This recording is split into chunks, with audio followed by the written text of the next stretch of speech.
महादेव शम्भो गिरीश त्रिशूलं स्वैदं समस्तं विभाति तयस्मात् शिवदान्यथा दैवतं नाभिजाने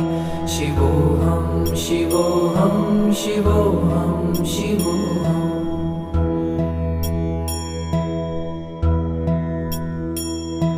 यतो जयतेदं प्रपञ्चं विचित्रं स्थितिं याति यस्मिन्नेकान्तमन्ते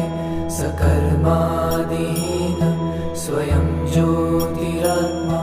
शिवोऽहं शिवोऽहं शिवोऽहं शिवोऽहम्